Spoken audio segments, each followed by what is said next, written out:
Leaders news కి స్వాగతం. Bulletin లో హెడ్లైన్స్ చూద్దాం. ఎస్సీ ఎస్టీ సామాజిక వర్గాలకు కొమ్ము కాస్తున్నావు. తెనాలి ఎమ్మెల్యే అభ్యర్థి అన్నాబత్తుని శివకుమార్. ప్రజా వ్యతిరేకత సునామీగా మారింది. వైసీపీ తుడిచిపెట్టుకుపోవటం ఖాయం. దేవినేని ఉమా మీడియా సమావేశం. కేంద్ర మంత్రి మరియు బీజేపీ రాష్ట్ర అధ్యక్షులు Shri G Kishan Reddy press meet.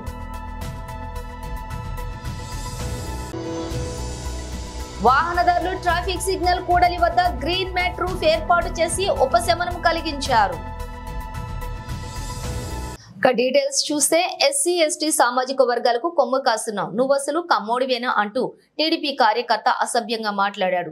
అందుకే బుద్ధి చెప్పాల్సి వచ్చింది. తెనాలి ఎమ్మెల్యే అభ్యర్థి అన్నాబత్తుని శివకుమార్.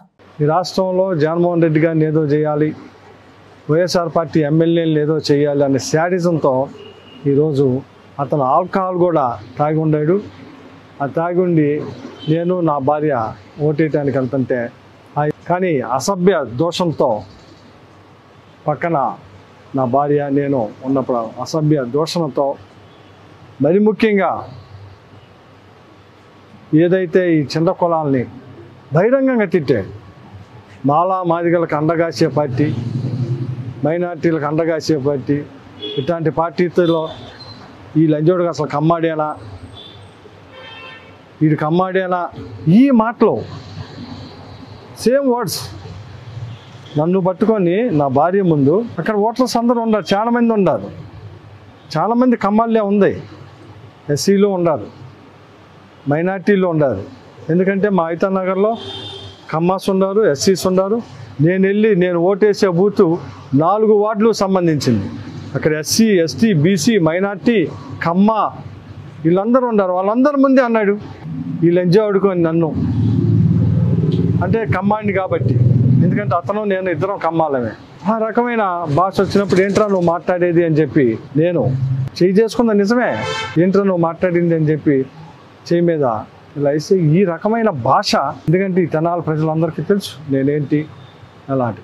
కానీ దీన్ని వర్గీకరించి అది అన్న మాటలను ప్రజెంట్ చేయకుండా ఏబిఎన్, TV5 లేదు ఫేస్బుక్లో వీటితో ట్రోలింగ్ చేసుకుంటూ తెలుగుదేశం పార్టీకి ఏదో సింపథైజర్గా తీసుకురావాలన్న ఉద్దేశంతో దీన్ని రకరకాలుగా మలుస్తూ ఉన్నారు. అందుకే ప్రజలకు ఒక క్లారిటీ కోసం అక్కడ ఉన్న ఓటర్లందరికీ తెలుసు. వాళ్ళు మళ్ళీ మాకు చెబుతున్నారు, అలా పొద్దున్నుంచి వీడు తాగి వచ్చి ఇలాగే ఇక్కడ హెరాస్మెంట్ చేస్తున్నాడు, పెద్ద హెరాస్మెంట్ చేస్తున్నారు. ఎవరైనా ఇప్పుడు మాలా మాదిగా లేకపోతే మైనార్టీని ముస్లిం అని లేకపోతే సాయిబాడు అని తిడితే ఊరుకుంటానా? అక్కడ ఉన్నాళ్ళు. ప్రజా వ్యతిరేకత సునామీగా మారింది. వైసీపీ తుడిచిపెట్టుకుపోవటం ఖాయం. మాజీ మంత్రి దేవినేని ఉమామహేశ్వరరావు మీడియా సమావేశం. ఇంకా 3500 బూతుల్లో పోలింగ్ ప్రక్రియ జరుగుతూ ఉంది. ఎన్ని ఇబ్బందులు ఎదురైనా కసిగా, పట్టుదలగా, అంకిత భావంతో దేశ విదేశాల నుంచి, పక్క రాష్ట్రాల నుంచి, రాష్ట్రంలోని ప్రతి ఓటర్ మహాశయులు కూడా భారీ ఎత్తున తరలి వచ్చి ఇంకా పోలింగ్ కేంద్రాల్లో నిలబడి ఓటింగ్ ప్రక్రియలో పాల్గొంటూ ఉంటే సజ్జల రామకృష్ణారెడ్డికి కళ్ళు బయలు గమ్ముతూ ఉన్నాయి. ఓటమి స్పష్టంగా సజ్జల ముఖంలో కనపడుతూ ఉంది. తాడేపల్లి ప్యాలెస్ మాటలో సజ్జల మాటల్లో డొల్లతనం బట్టబయలవుతూ ఉంది. ఈరోజు చాలా బేలగా ఎలక్షన్ కమిషన్ మీద నిందలేస్తున్నాడు. అధికారులు బదిలీల మీద బురజల్లుతూ ఉన్నాడు. నంగనాసిలాగా ఇంకా రేపు కౌంటింగ్ ఏజెంట్లు నిలబెట్టుకోవడానికి ఇంకా బడాయి కబుర్లు చెప్తున్నాడు. సజ్జల, జగన్ రెడ్డి, విజయసాయిరెడ్డి, వైవి సుబ్బారెడ్డి, పెద్దిరెడ్డి, మీ కేల్ కథం మీ దుకాణం బంద్, ఈ బేల మాటలు మానేయండి, ఈ పిచ్చి మాటలు మానేయండి, ఇంకా ప్రజలను నమ్మించాలని ఇవాళ సజ్జల మాటలు వింటూ ఉంటే దెయ్యాలు వేదాలు వల్లించినట్టు ఇంకా అబద్ధాలు మాట్లాడుతూ ఉన్నాడు, అసత్యాలు మాట్లాడుతూ ఉన్నాడు. మీ దుర్మార్గాలు పొద్దున చిత్తూరు జిల్లా బోరగమంద గ్రామంలో మంత్రి పెద్దిరెడ్డి నియోజకవర్గంలో పోలింగ్ ఏజెంట్లు ఎత్తుకెళ్ళిపోయారు.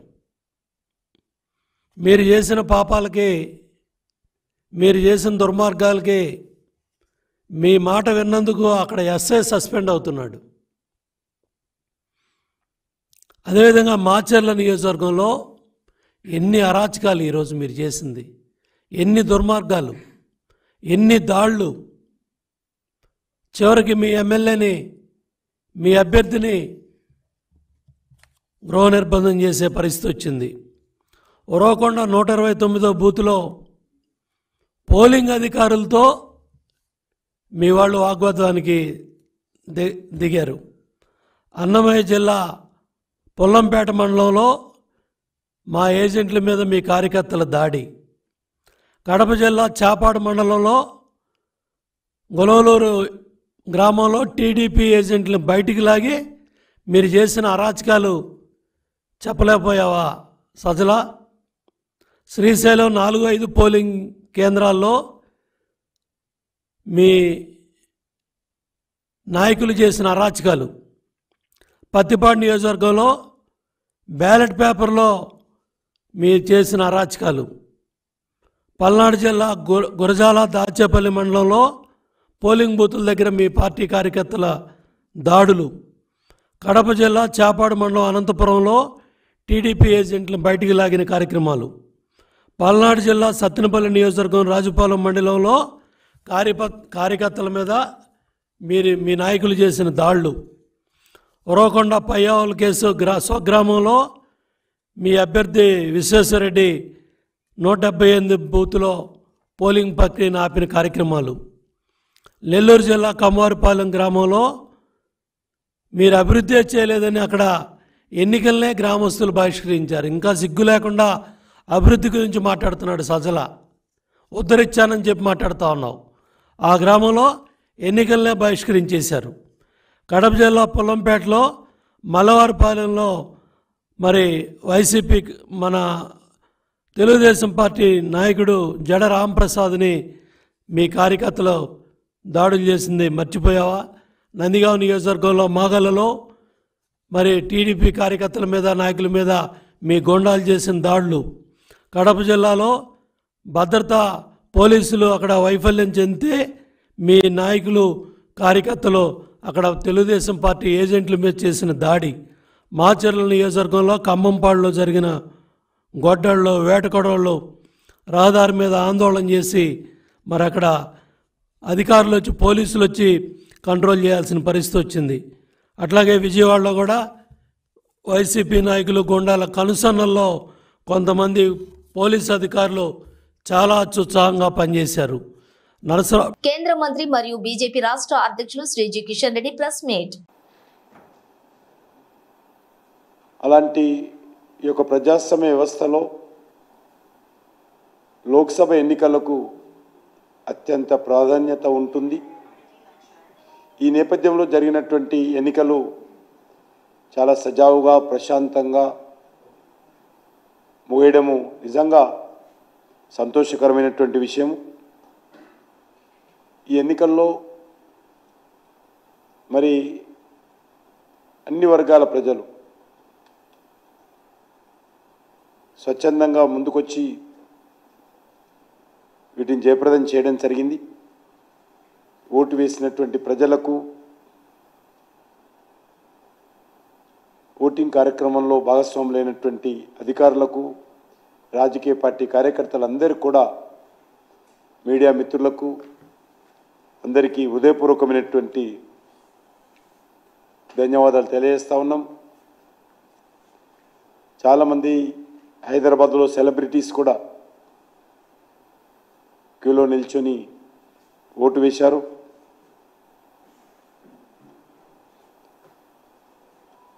వాళ్ళు ఒక మెసేజ్ కూడా అందరూ క్యూలో నిల్చొని ఓటు వేయడం ఒక మంచి మెసేజ్గా ఈరోజు మనం భావించవచ్చు. ఈరోజు ఎన్నికలు చూసిన తర్వాత ప్రశాంతంగా జరిగినటువంటి ఎన్నికలు రానున్న రోజుల్లో ప్రజాస్వామ్యం మరింత బలపడడానికి ఉపయోగపడుతుందనే విషయాన్ని ఈ సందర్భంగా మనయేస్తున్నాను.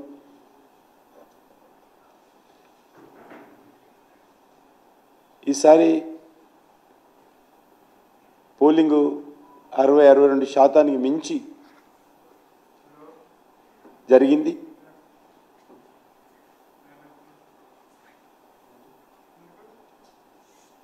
గతంలో 62.7% 2019లో పార్లమెంట్ ఎన్నికలు తెలంగాణలో ఉంటే ఈసారి 65% దాటేటువంటి అవకాశం ఉందని ఈరోజు వార్తలు వస్తూ ఉన్నాయి.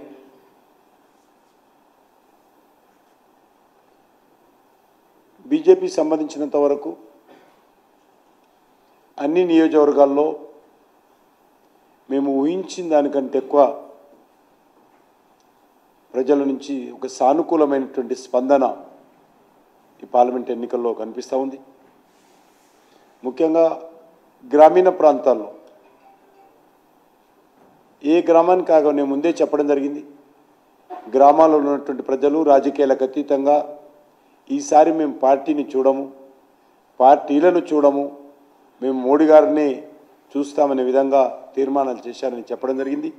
అది ఈరోజు అనేక గ్రామాలలో చాలా స్పష్టంగా 2023 ఎన్నికల్లో వారు టీఆర్ఎస్కి వేసినప్పటికీ లేకపోతే కాంగ్రెస్కి వేసినప్పటికీ ఈసారి మేము బీజేపీకే వేస్తామనే విధంగా ఓటర్స్ అనేక గ్రామాలలో చాలా స్పష్టంగా ముఖ్యంగా యువకులు మహిళలు ఏకమై బీజేపీని ఆదరించారు.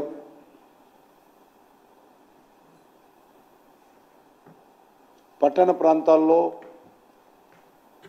కొంత పోలింగ్ పర్సెంటేజ్ తగ్గినప్పటికీ మెజార్టీ ఓటర్స్ పోలైనటువంటి మెజార్టీ ఓటర్స్ బీజేపీ వైపే మొగ్గు చూపినట్టు నాకు అర్థమవుతుంది వ్యక్తిగతంగా.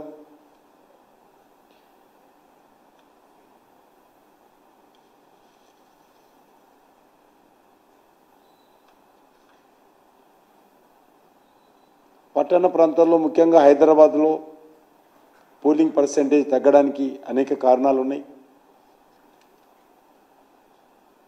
చాలామంది ఆంధ్రప్రదేశ్ ఎన్నికలు జరగడంతో చాలా నియోజకవర్గాల్లో వాళ్ళు పెద్ద ఎత్తున అక్కడ తమ ఓటు హక్కు వినియోగించుకోవడం కోసము ఆంధ్ర రాష్ట్రానికి వెళ్ళారు.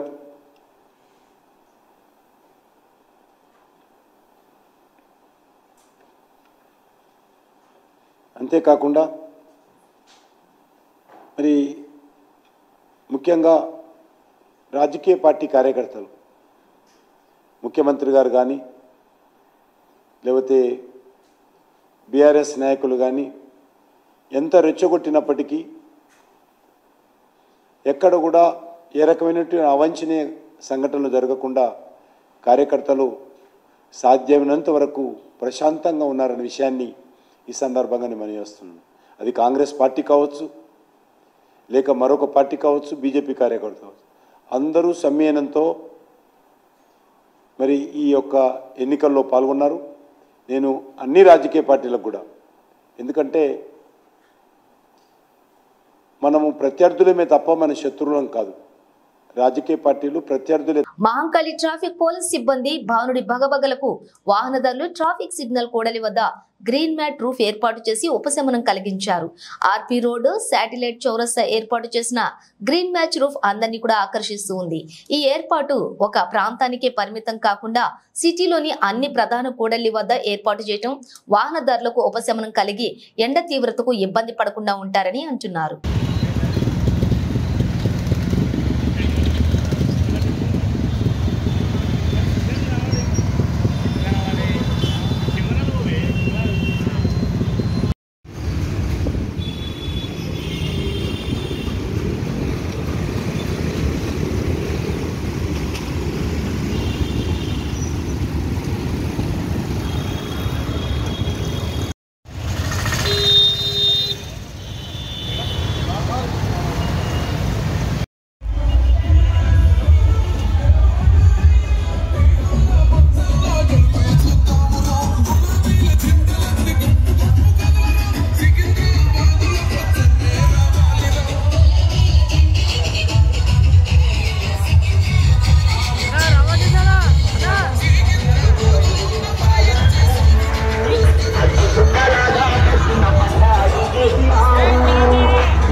దేశవ్యాప్తంగా ఎండలు మండిపోతున్నాయి.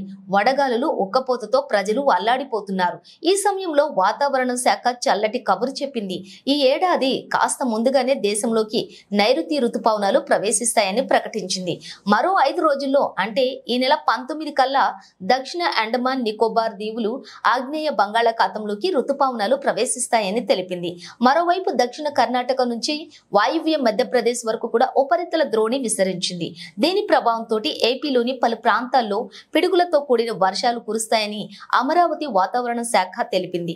ఈ రోజు వడగాలులు ప్రభావం ఉంటుందని వెల్లడించింది. అయితే కోనసీమ, శ్రీకాకుళం, విజయనగరం, మన్యం, అల్లూరి సీతారామరాజు, అనకాపల్లి, విశాఖ, కాకినాడ, తూర్పు గోదావరి, పశ్చిమ గోదావరి, ఏలూరు, కృష్ణా జిల్లాల్లోని పిడుగులతో కూడిన తేలికపాటి నుంచి ఓ మోస్తారు వర్షం కురిసే అవకాశం ఉందని తెలిపింది.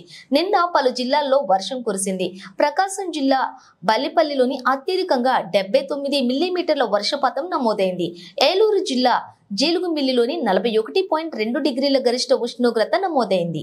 రైళ్లలో దొంగతనాలకు పాల్పడి దొరికిపోయి పోలీసుల దెబ్బ రుచి చూసిన ఓ దొంగ ఆ తర్వాత రూట్ మార్చాడు. ఈసారి విమానాల్లో ప్రయాణిస్తూ విలువైన బంగారం, వెండి వస్తువులను దోచుకునేవాడు. అలా 100 రోజుల్లో ఏకంగా 200 విమానాల్లో ప్రయాణించి చేతివాతం ప్రదర్శించాడు. అలా కోట్ల రూపాయల విలువైనటువంటి వస్తువులు కొల్లగొట్టాడు. విమానాశ్రయంలోని విలువైన వస్తువులను పోగొట్టుకున్న బాధితులు పోలీసులకు వరుసగా ఫిర్యాదు చేస్తూ ఉండటంతో అనుమానించి ఎయిర్పోర్టుల్లోని సీసీటీవీలు పరిశీలించారు. అన్నింటిలోనూ ఒకే వ్యక్తి అనుమానాస్పదంగా కనిపించడంతో అదుపులోకి తీసుకుని విచారించగా అసలు విషయం వెలుగులోకి వచ్చింది. హైదరాబాద్ నుంచి ఢిల్లీ వెళ్లిన ఓ మహిళ తన హ్యాండ్ బ్యాగ్ నుంచి 7 లక్షల విలువ చేసే ఆభరణాలు మాయమైనట్లు పోలీసులకు ఫిర్యాదు చేసింది. మరో ప్రయాణికుడు కూడా 20 లక్షల విలువ చేసే వస్తువులు చోరీకి గురైనట్లు ఫిర్యాదు చేశాడు. దేశంలోని పలు విమానాశ్రయాల్లోనూ ఇలాంటి ఫిర్యాదులే రావడంతో అప్రమత్తమైన పోలీసులు సీసీటీవీలు గాలించి ఢిల్లీలోని పహర్గంజ్ కు చెందినటువంటి రాజేష్ కుమార్ ను అదుపులోకి తీసుకున్నారు. అలాగే విచారణలోని విస్తుపోయే విషయాలు కూడా వెలుగులోకి వచ్చాయి. విమానాశ్రయంలోకి ప్రవేశించాక వయసు పైబడిన ప్రయాణికులను లక్ష్యంగా చేసుకుని వారితో మాటలు కలిపేవాడు. వారు ఎక్కడి నుంచి వస్తున్నారు, ఎక్కడికి వెళ్తున్నారు అన్న విషయాలను బ్యాగేజీ స్లిప్ల ద్వారా తెలుసుకునేవాడు. అలాగే దానిని బట్టి వారి బ్యాగేజీలో ఏమేమి ఉండొచ్చు అంచనాకు వేసుకునేవాడు. విమానంలోకి వెళ్ళాక ఏదో ఒక సాకు చెప్పి తన సీటును వారి పక్కకు మార్చుకునేవాడు.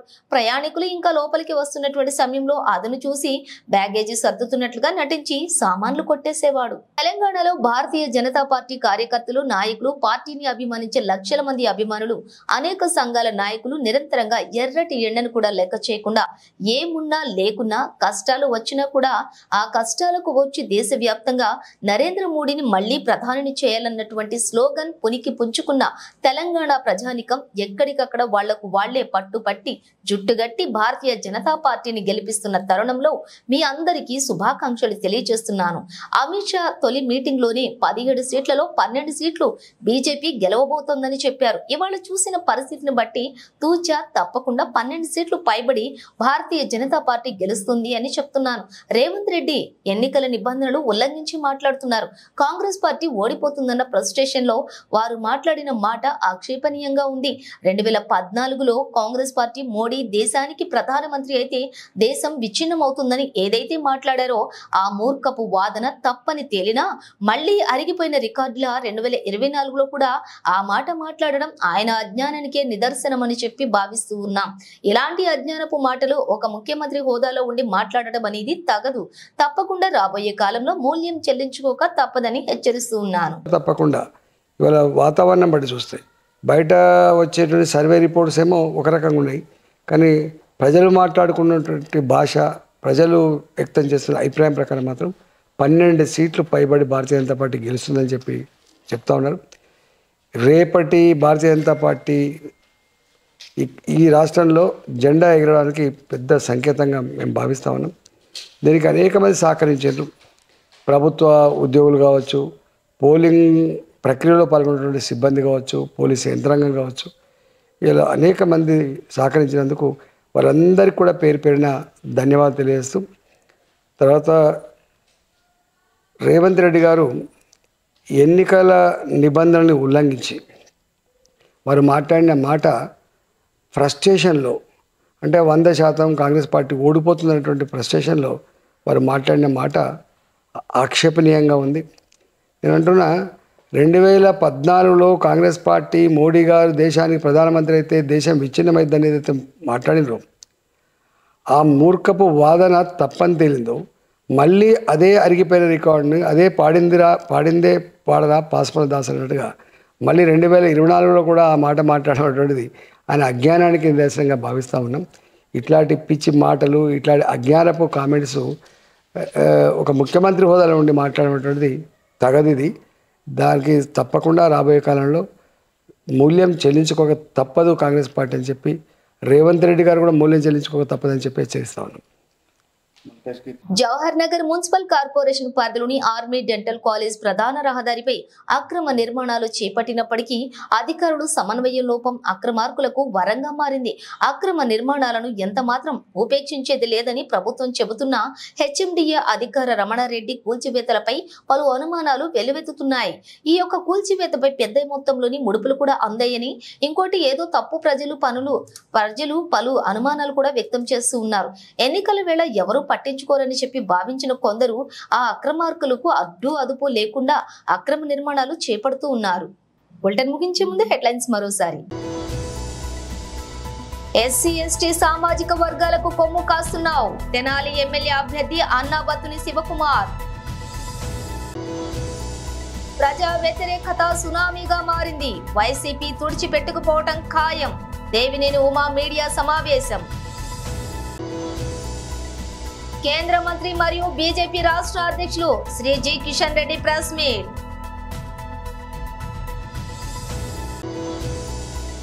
వాహనదారులు ట్రాఫిక్ సిగ్నల్ కూడలి వద్ద గ్రీన్ మ్యాట్ రూఫ్ ఏర్పాటు చేసి ఉపశమనం కలిగించారు. ఇవి బులెటిన్ విశేషాలు. మరో బులెటిన్ తో మళ్ళీ కలుద్దాం.